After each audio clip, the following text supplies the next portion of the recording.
తమిళనాడులోని శ్రీవిల్లిపుత్తూరులో విష్ణుచిత్తుడు అనే ఒక గొప్ప విష్ణు భక్తుడు ఉండేవారు. ఆయన జీవితాన్ని స్వామి సేవకే అంకితం చేశారు. ఒకరోజు ఆయన తులసివనంలో పూల కోసం వెళ్ళగా అక్కడ తులసి మొక్క కింద ఒక పసిపాప కనిపిస్తుంది. ఆమెను సాక్షాత్తు భూదేవి అంశగా భావించిన విష్ణుచిత్తుడు ఆమెను ఇంటికి తీసుకొచ్చి కోదై అని చెప్పి పేరు పెట్టారు. కోదై అంటే పూలమాల అని అర్థం.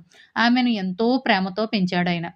ఆమెనే మనం గోదాదేవి లేదా ఆండాళ్ అని చెప్పి పిలుస్తాం. 12 మంది అల్వారులలో అంటే వైష్ణవ భక్తులలో ఏకైక స్త్రీ అల్వార్ ఆండాళ్ తల్లి.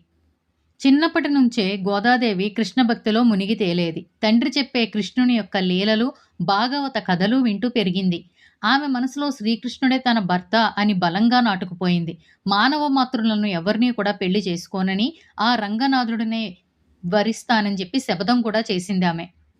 ఇదిలా ఉండగా విష్ణుచిత్తుడు ప్రతిరోజు ఉదయాన్నే తోటలోని పూలతో అందమైన మాలలు కట్టి శ్రీ విల్లుపుత్తూరు గుడిలోని ఆ విష్ణు యొక్క విగ్రహానికి అలంకరణ కోసం ఇచ్చేవారు. అయితే గోదాదేవికి ఒక అలవాటు ఉండేది. తండ్రికి తెలియకుండా స్వామి కోసం కట్టిన పూలమాలలను ముందుగా తాను ధరించేది. అద్దంలో తనను తాను చూసుకుంటూ, నేను నా స్వామికి తగినట్టుగా ఉన్నానా? ఈ మాల నాకు బాగుందా? స్వామికి నచ్చుతుందా? అని మురిసిపోయేది. తర్వాత ఆ మాలను తీసి యథావిధిగా పూలబుట్టలో పెట్టేది.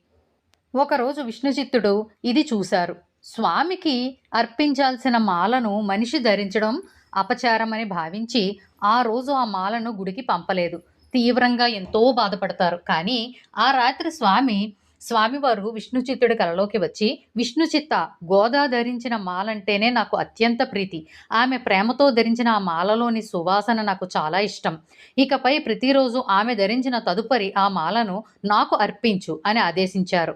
అప్పటి నుండి గోదాదేవిని అందరూ కూడా ఆండాళ్ అని చెప్పి పిలవడం మొదలుపెట్టారు.